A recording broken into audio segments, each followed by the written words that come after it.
황골의 성경이는 아장아장 제법 뛰어노는 태봉이를 헤란에게 맡기고 보리밭을 매러 다니기도 하고 시집으로 은욱의 집으로 일이 있으면 달려가서 일을 했다.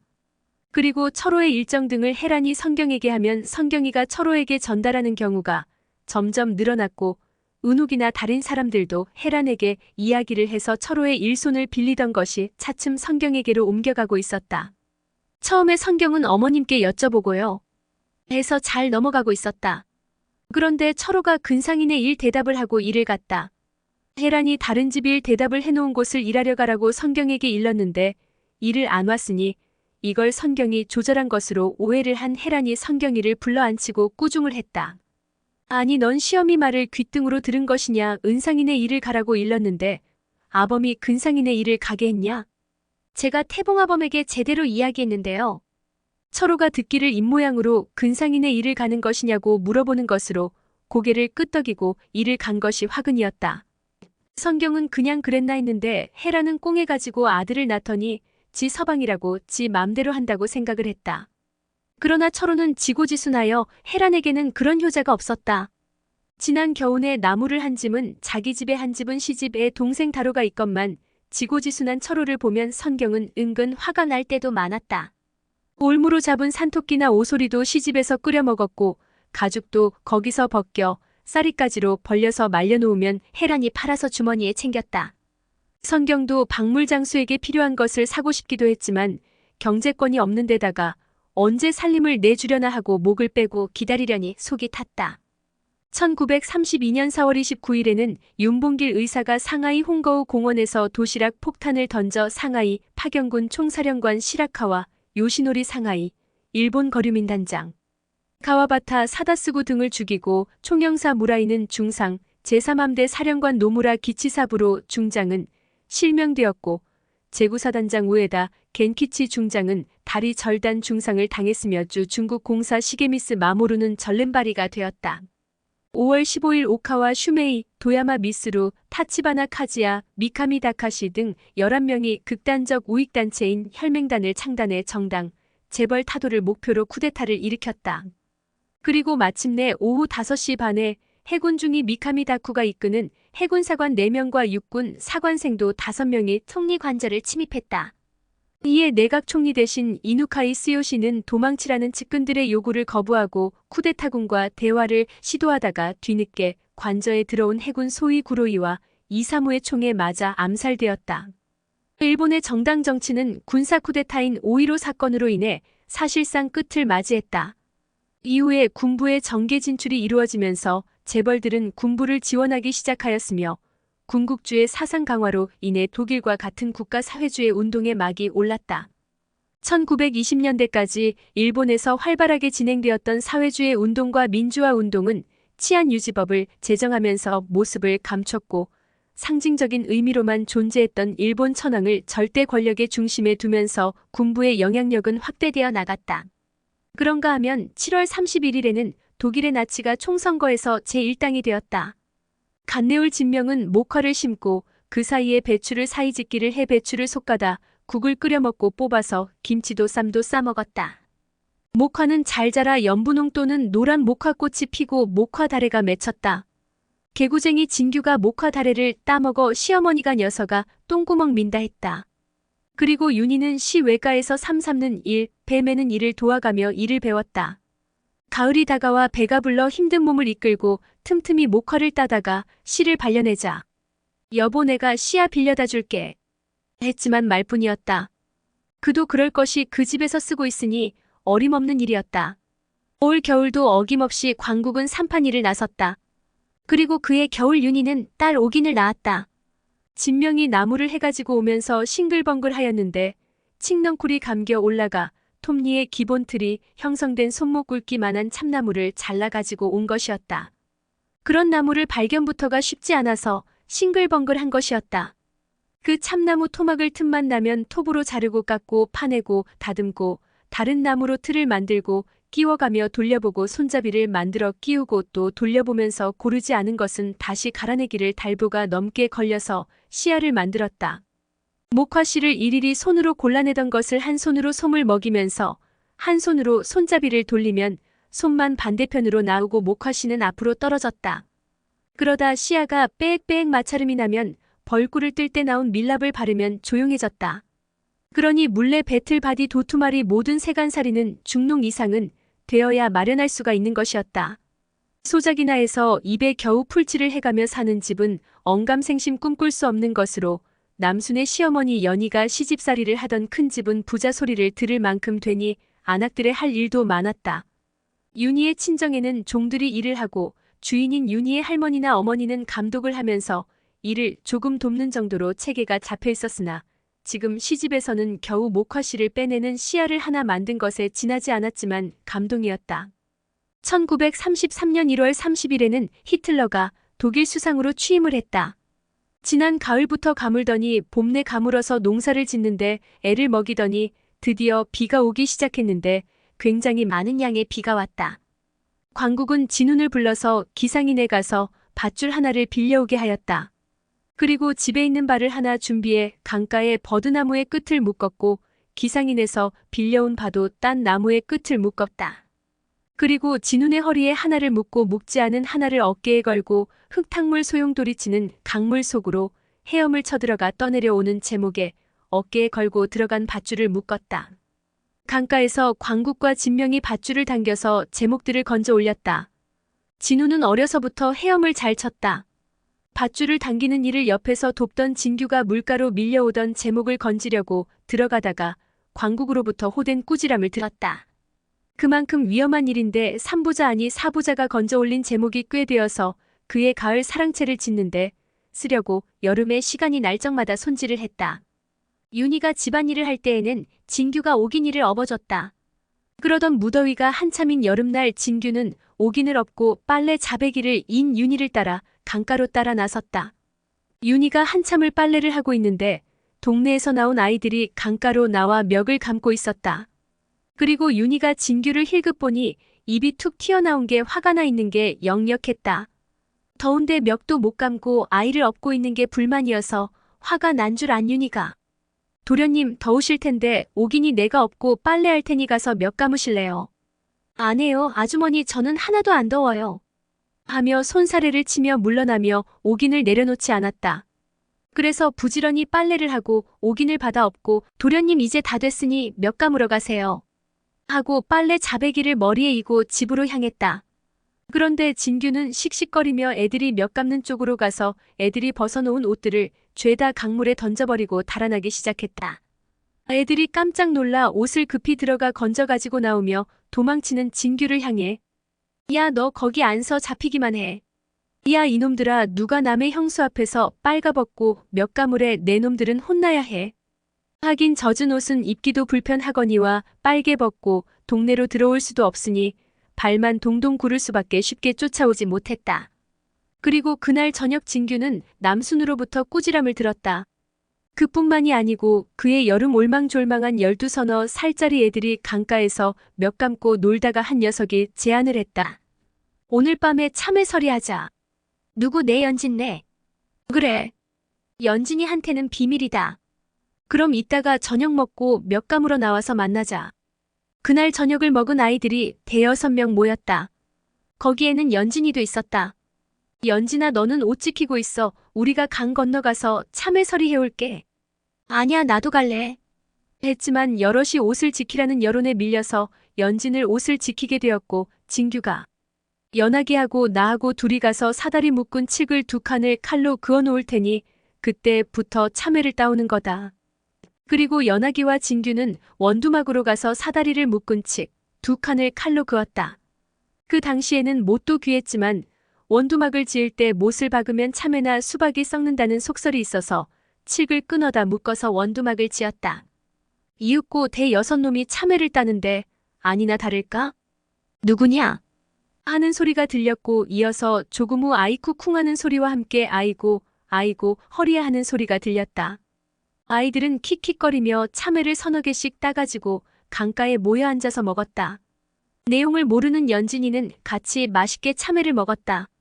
사먹는 게 제일 맛없고 얻어먹는 것보다 훔쳐먹는 게 제일 맛있는 모양이었다.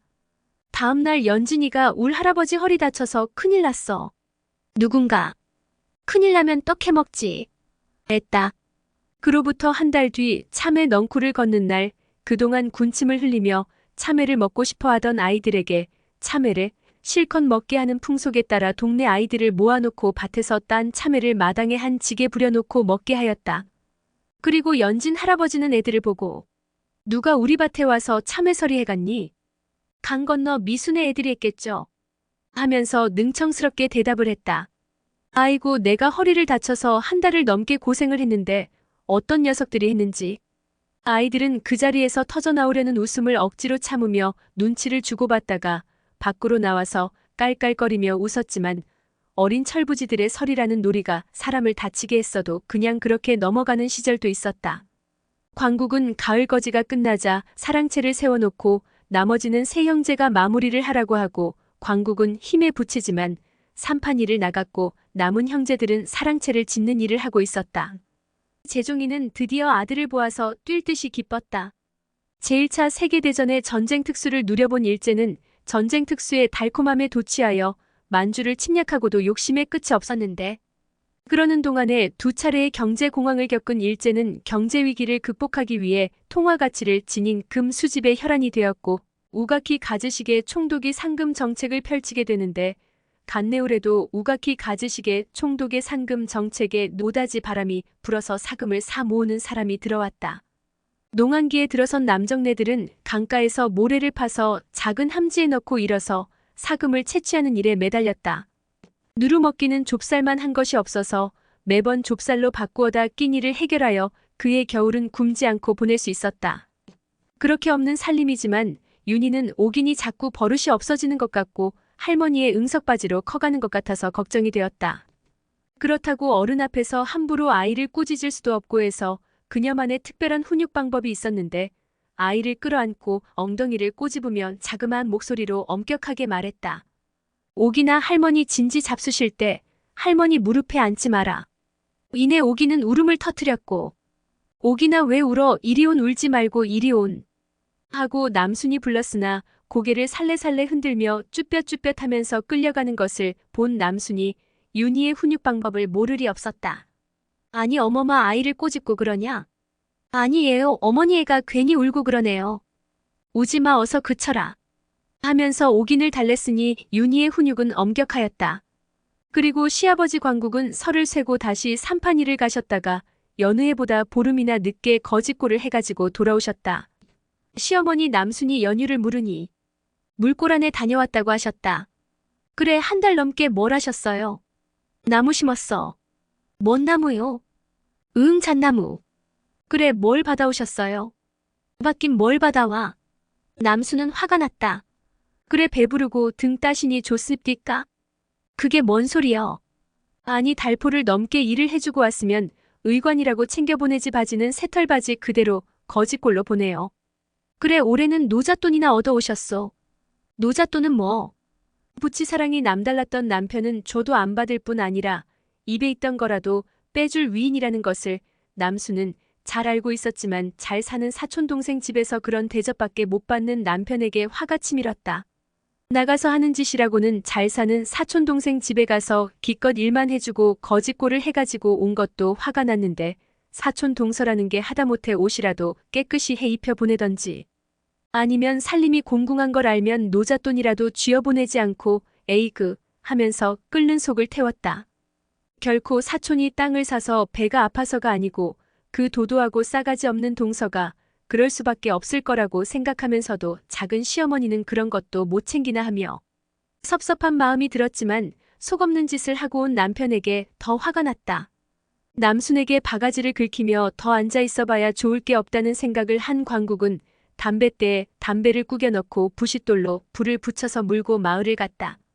어린 것들이 살아보겠다고 겨우내 손이 얼어 터져가며 모래를 뒤지고 엉강을 깨고 모래를 잃어 금을 채취해 먹고 살려고 고생하는 아들들을 생각하니 그게 땅 판 돈을 시아버지 의병할 때 주어서 그런 것이라고 생각하니 우라가 치밀어 올랐다.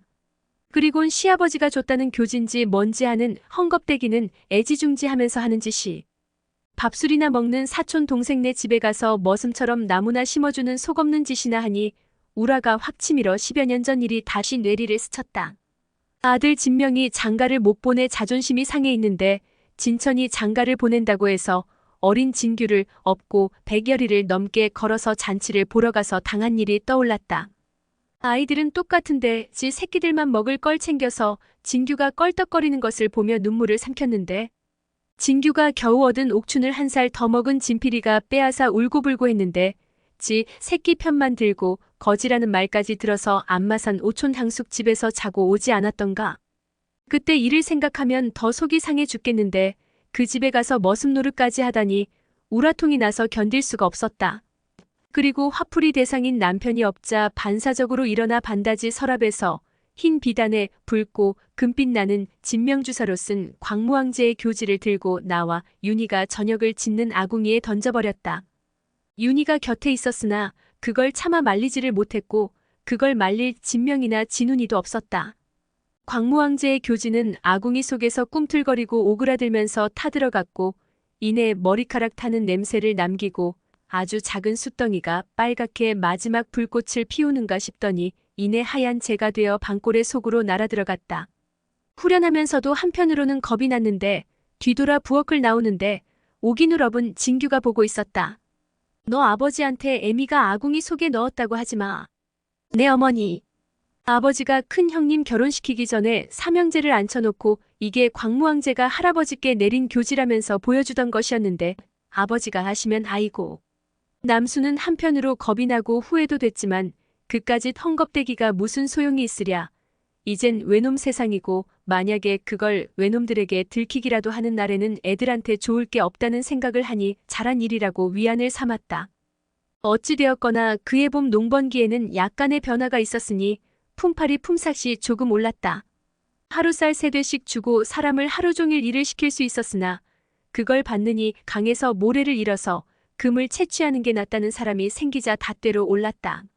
한골의 성경이는 또 아들을 낳아서 이름을 태복이라고 지었다. 헤라는 기쁘기도 했지만 그가 낳은 아들 다로도 나이가 꽤 먹어서 여기저기 혼처를 알아보고 있었으나 쉽게 규수가 나타나질 않았다. 가을거지가 끝나갈 무렵에 올해도 광국은 산판일을 가기 전 아버지 유품을 한번 보려고 반다지 안 서랍을 열고 아버지 유품을 찾았으나 보이지 않았다. 다른 곳에 두었나 하고 다른 서랍을 열어보고 급기야 옷을 꺼내 흔들어가며 찾아보았으나 보일 리가 없었다. 진규야, 진훈아, 진명아 하고 소리를 질러서 온 식구들이 모였다. 너희들 할아버지 의병장 교지 못 봤냐? 지난 봄 남순이 투덜대며 아궁이에 집어넣는 것을 본 윤희도 그저 고개를 숙이고 있을 뿐 누구 하나 감히 입을 열 수가 없었다. 아니 누가 아버지 교지를 그게 어떤 건데 아이고 아이고. 광국은 체면이고 뭐고 없이 금방이라도 울어버릴 것 같았다. 14년 전이나 20년 전 딸이 죽었을 때에도 그저 담담하게 받아들이던 광국이 이번에는 그렇게 낙담을 할 수가 없었다. 아니 집안에 사람이 몇인데 돈 나가는 것도 아니고 귀신곡하겠네. 왜들 대답들이 없어.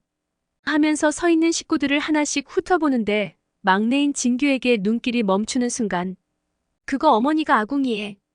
그 말이 채 끝나기도 전에 광국이 이놈의 여편 내가 하면서 벌떡 일어나 덤벼들었고 진명과 진훈이 말리고 남수는 피하는 게 상책이라는 생각에 얼른 친정 조카네로 내뺐고 광국은 씩씩거리다 제풀에 주저앉았으나 길게 한숨을 내쉬고 애꿎은 담배만 담뱃대에 꾸겨넣고 부싯돌로 붙여서 뻑뻑 빨아댔다. 그렇게 거푸 2대를 피고 나니 화가 조금 가라앉는 듯했다. 아버님 저녁 차려왔어요. 하면서 슬금슬금 눈치를 봐가며 윤희가 밥상을 들여왔으나 도저히 밥을 먹을 생각이 나지 않았는지 수저도 들지 않았다. 그 앞에서 저녁을 먹는 식구들도 고개를 숙인 채 무거운 분위기 속에서 저녁을 마치고 진명이와 진훈이가 연창이네로 남순을 찾으러 갔다. 아버지 저녁 드시디. 그래도 서방이 밥이나 들었는지 걱정이 되기는 하셨는지 물었다. 아니요. 화가 단단히 난 모양이다. 나 여기서 자고 갈 테니 그리 알아. 네. 하긴 비가 그쳤다고 바로 나갈 수는 없고 완전히 갠 다음에 가야 나을 게 아니냐. 다음 날 점심때가 지나서 남순이 돌아왔으나 광국은 말 한마디 없었고 남순 역시 말 한마디 붙이지 못했다. 그렇게 보름이 지나는 동안에도 말을 않고 지내시니 윤희로서는 황망하기 그지없었다. 왜 자신이 나서서 그걸 말리지 못했나 하는 생각이 들었으나 지나간 일이요 깨진 그릇 이 맞추기 아니 이미 돌담불로 던져진 그릇이었다. 한골의 성경이는 가을이 다가와 태봉이를 걸리고 태보기를 들쳐 업고 늘 근상이네 집 앞을 지나 샘물구덩이를 건너 헤란의 집을 오갔다. 근상이가 12살 근영이가 태봉이보다 2살 많은 7살이니 잘 데리고 놀아주었고 어떤 때는 재종의 아내 희숙이 밥까지 챙겨 먹여 한때 사랑했던 사람의 아내지만 그리 고마울 수가 없었다. 고마운 마음이 들어 철호가 산토끼를 2마리 잡아오는 날이면 볶은 산토끼 고기를 쟁개비에 담아다 주기도 했다. 재종의 아내 희숙은 얼굴이 희고 파리했으며 작은 키에 몸마저 여위였다. 그래서 근상이 등에는 늘 근시기가 엎여 있었고 근영이는 엄마 희숙을 닮아서인지 작고 살같이 희고 얼굴마저 창백했다. 오늘도 태봉이는 근상이네 집 앞에서 근영이를 보더니 근영이 누나와 놀겠다고 손은 뿌리치고 떨어졌다. 마침 타작을 끝낸 볏짚가리 옆에 있는 곁대기를 쌓아놓은 곳을 근영이는 흡사 두더지 모양 파고 들어갔고 태봉이고 따라서 곁대기 속으로 파고들었다. 댕기머리와 더벅머리에 집 부스러기가 붙은 것을 떼어낼 생각도 없이 쌀독을 드나드는 골방쥐처럼 다시 곁대기 속으로 들어갔다. 성경을 할 수 없어 그대로 두고 발걸음을 옮겼다. 그리고 갓내올 광국 부부는 냉전인 가운데 저녁을 먹는 자리에서 광국이 어머마 내일 3판일이나 떠나야겠으니 그리 알아라. 예 아버님. 다음날 광국은 갑발기에 조반을 마치고 연장을 챙겨 들고 무서리가 하얗게 내린 새벽길을 윤희가 싸준 주먹밥을 들고 인제로 떠났다.